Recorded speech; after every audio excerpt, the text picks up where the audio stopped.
Welcome, ladies and gentlemen, to another edition of Comic Book Gurus podcast interviews. My name is Craig Lagans, and with me, as always, are my Comic Book Gurus podcast tag team partners, Mr. Rockstar Rob and Steph. Joining us today is yet another Steph, one of the best and most brightest influential artists in comic books today, pride of North Carolina. And if anyone can tell us who has the best butts in Marvel, it's this person. Please welcome to the Comic Book Gurus podcast interviews, Miss Stephanie Williams. Hi, Steph. Hey, happy to be here. Thank you guys. Oh, thank you for joining us. Thank you for your patience. I mentioned the best butts of Marvel because that's something you actually wrote about. Yeah. How did you do your research on the best butts of Marvel? Very, very academic approach. Went back and I figured I'll just start with the 90s. It was actually the swimsuit issues that kind of sent me down this butt rabbit hole, which that sounds awful even saying that out loud, but it sent me down this rabbit hole. And I pitched it on the whim to my editor at Sci-Fi Wire, and she said yes immediately. And I was like, "Oh, are you sure?" And she's like, "Absolutely." And next thing I knew, I was doing a listicle for the best butts in Marvel. I tried to, do a thing where I just objectify men, and that seems to go over pretty well. Yeah, we like that. So do you agree? And I'm going to throw this over to the rest of the panel here. Does Steve Rogers, is that America's ass? Yeah. Oh, come on. Yes. There you go. I mean, other than, Spidey and Venom, like he's got some competition with them, but yeah, Steve wins. Okay. All right. Steph, you flexed first, so I'll let you have the first question. Yeah, well, two questions. One kind of quick. So, your son, right? Mm-hmm. You have a son. So, does he think you're cool with like what you do or not? Because I'm a mom as well, and I'm still in the stage of them kind of thinking stuff that I do is cool. So, I'm not sure if your son is at that point. And then, quickly, number two is having switched from science to being an artist. You went to pursue something that you love. Is there anything that you haven't done yet that you'd still love to do? Yeah. So right now he still thinks I'm cool. At least his classmates do. So because they do, then he does. And anything left that I want to do? Yes, I would love to get into writing for animated show, TV, film, but animation is where my heart is. So I'm hoping soon that I'll be able to make not even that transition because I always want to write comics, but I would love a shot at writing for an animated feature or a show. Excellent. Yeah. I wanted to ask you because we have a similar background, but before that, I see the graphic on the screen here. You wrote Thunderbolt's dossier, and it's rare that someone, the first thing they write, it automatically becomes a collector's item because Thunderbolt's dossier is only sold in select theaters. It wasn't in mine, so I missed it altogether. Me too. How did you get the assignment to do Thunderbolt's dossier, which is already a collector's item? So it's funny. This was I think my fourth or fifth custom comic. The very first one I did was with the NBA G League and Marvel. So when and I guess I did pretty good with that because they kept calling me back. So when the editor reached out to me for this, I was like, oh, they're gonna do a comic. At the time, they had no idea where it was going to be placed. So when I saw Marvel post that it was through Regal, I was like, oh, I got to get to the movies. And I did, and did not get a copy of the thing that I actually wrote. So I don't even have that habit, but it was a fun project. It's different from what I've done before. Just the whole dossier part of it all, which kind of felt fun. I was like, well, if in another life I was working for the government and with the CIA or whatever, I guess this is what I would be doing. So you didn't even get a copy of the thing that you created. So you're going to be hunting around the con for it? I am going to be hunting around the Concord. I think what I might do is just like do a call on social media and say, hey, if you happen to have an extra copy, please send it my way. If I find it, I'm coming over. I'll get 2, one for you, and then you got to sign one for me. I got you. I would really appreciate that. I wanted to ask you something. I found a quote from you, and it was so inspiring. It was so inspiring. I'm going to read it, okay? Okay. It said, I hope whatever you create today, you find the joy in it. I hope you don't get in your own way because of fear. Your creation, whatever it is, will find those who need it. You have to release it to be found, though. Wonderful. Yeah, I Did you say that? I did say that, actually. I was scared because the quotes can go either way for me. But yeah, no, I meant that because making the transition from doing something that I absolutely love, science, will always love it, but to make the transition to something that was an actual dream is something that I hope everyone I encounter can experience. And it's, getting out of the fear of putting yourself out there, because creating is one of the most vulnerable human acts that you can do among many things. And to put your thing out there, because you just never know what that one story might mean to someone else. I actually reached out to an author who I really enjoyed her work right around the time right after I had my son, and was telling her, like, I think I want to get back to writing, but I'm not sure how to. And she took the time to email me back. Maureen Smith is her name. She took time out to email me back, give me some encouraging words. It was like a really long email, so she took her time, and that's something that I will always appreciate. So any way I can pay it forward to someone else to inspire them to go after what it is that they want to do, like, I am wholeheartedly trying to do that. Yeah, and I was amazed that you were majored in science research. How does that transition even happen?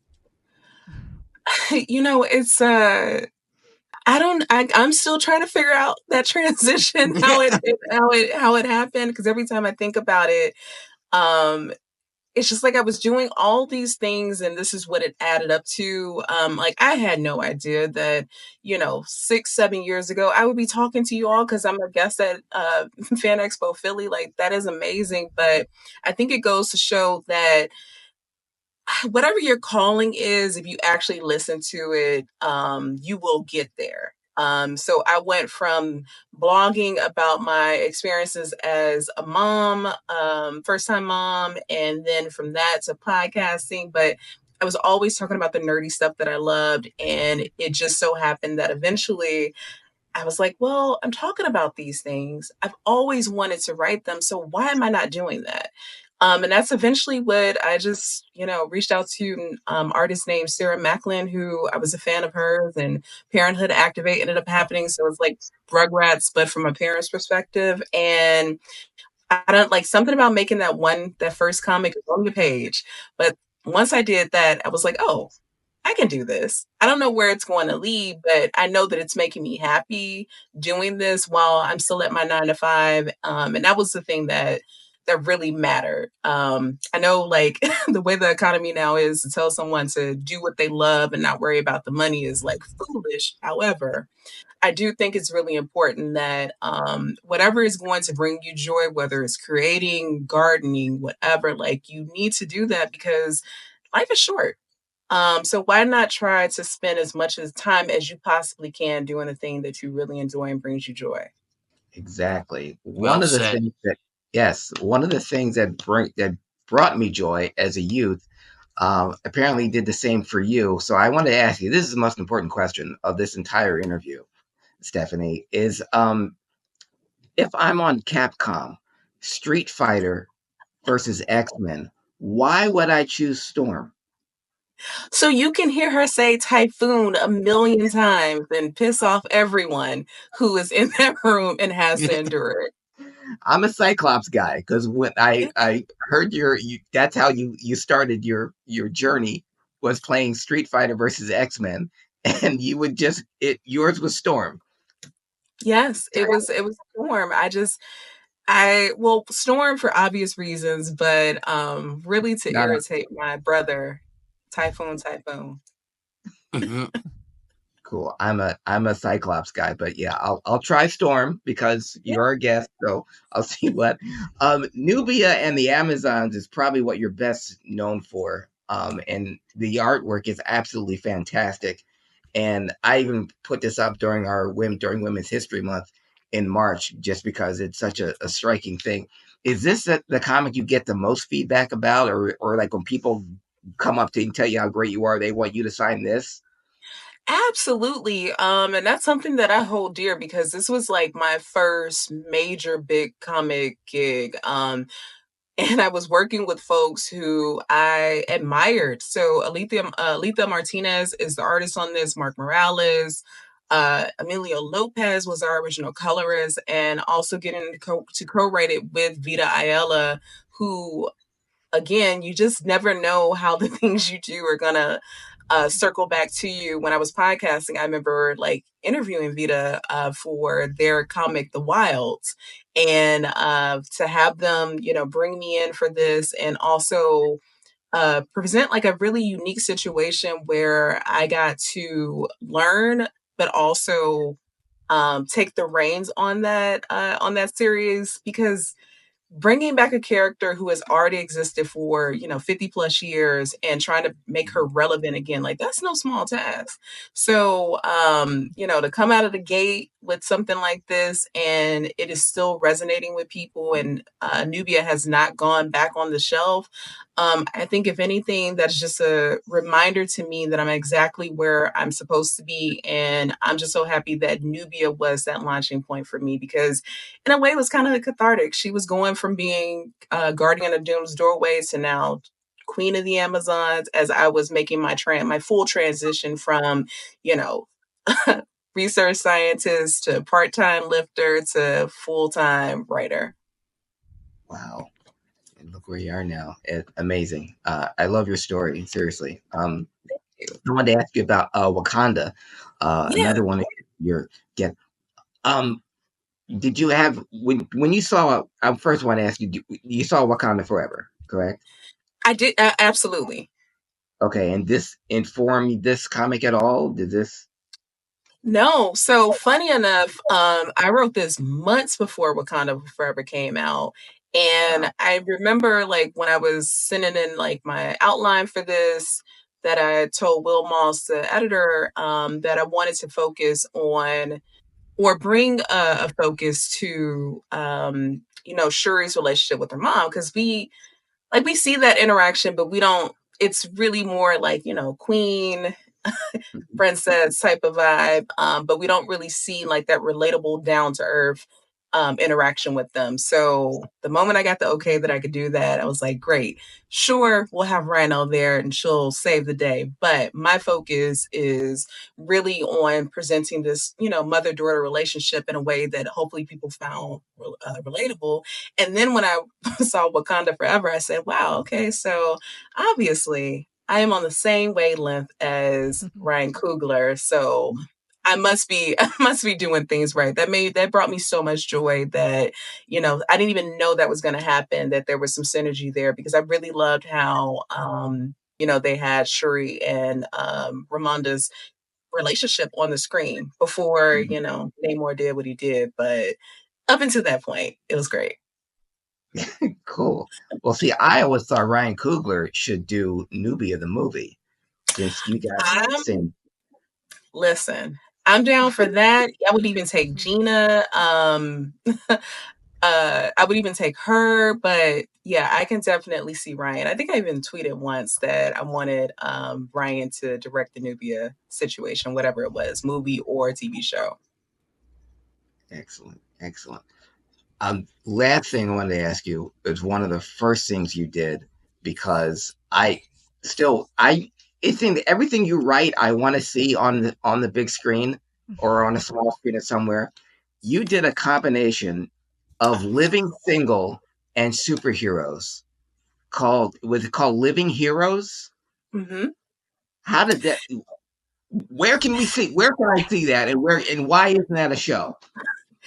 I don't know. So you can see it if you go to my Instagram and you go to the link that's in the bio, like you can read it for free. Also, you can pick up hard copies of it or soft copies of it at Philly at Fan Expo Philly. I always have those with me, but that came together because I have a bad habit, or maybe it's a good habit, of reading and watching TV at the same time. I was going back to reread the Phoenix Saga because I was writing something about Charles Xavier at the time. And I think Living Single, they had just put it on Hulu. So I had that on. And I got to the part where Jean Grey, of course, dies, but she, at the time, was roommates with Misty Knight. And they're living in New York. And I'm like, well, Misty's not going to be able to afford rent on her own anymore. And the Phoenix Force, sure enough, is not putting in on that rent. So then I asked myself, well, where would she, like, who would be her new roommate? And I remember that Storm had ties to Harlem thanks to her dad. And I was like, well, it'd be kind of cute if Storm had a brownstone and Misty ends up moving in, and I just love Monica Rambeau, so she's there anyway. And then She-Hulk, my white woman of color, as I love to refer to her as, literally.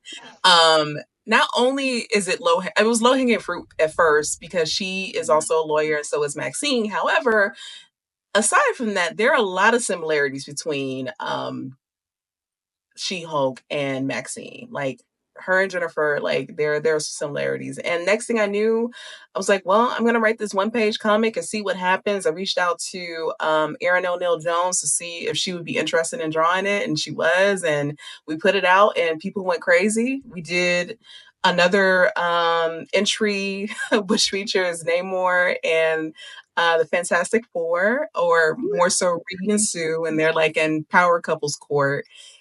And that did really well. And then next thing I knew, I ended up doing a Kickstarter. I didn't know what I was doing when I ran the Kickstarter, but it worked out. And we have Living Heroes. I have pitched it before to Marvel proper, but they couldn't find a place for it. So I'm hoping one day, somehow, some way, we can get some more. Maybe it'll be a Disney Plus short. Yeah, it should, right? I can do a little 2-minute thing. You know, they do those 1-episode things, you know? Absolutely. People get a taste for it, and then they want more. Yeah, absolutely. But I am doing something right now that is very similar in vein for DC Comics. So if you love Living Heroes, whenever this announcement comes out for what I'm working on with DC Comics, then you are going to absolutely love this project. Can you tell us what it's called? I can't. I wish I really wish that I could, but I think the announcement is supposed to happen either later this month or in June. You're not like Tom Holland. He gives away all the secrets. I know not. I don't want to get fussed at. They say Marvel has snipers. I believe it. They probably do. Well, maybe you can tell us this weekend at Fan Expo Philadelphia, since this will be your first time in Philly. Yeah. And we can't wait to see you. We're going to be there too. We're doing our podcast live. But we want to thank you, honestly, sincerely, for being one of our first guests. This is our maiden voyage in this, and we appreciate your patience waiting through all of the glitches and the technical difficulties. And we love you, and we think you're great. And welcome to Philadelphia. Yeah, welcome. Thank you. I appreciate it. I look forward to seeing you guys in person. I'm gonna watch. I'm gonna run around looking for that book. Rob, I'm listening. I am so serious. I will not only sign it, I will also give you a copy of Living Heroes signed as well. I'm telling you, I'm gonna get that to you anyway, but yeah. You wrote a once, you know, everybody wants to write that rarity gem book that everybody wants. And you did it. It's already, people are searching for it. That is, I mean, and that's really wild to me. I had no idea that it was already like that big of a collector's item. So that's pretty dope. Because again, when I wrote it, I had no idea where it was going. So it all worked out. Yeah. It did indeed. And thank you for sharing your wonderful gift with all of us. And we look forward to seeing more from you. Maybe you'll tell us, you'll give us a scoop when you can actually talk about it. You can come back. I'll spill some beans. Thank you. Well, thank you, Stephanie Williams, for all your hard work and for sharing yourself with us. This has been Comic Book Gurus Interviews, and we'll see you in the funny papers.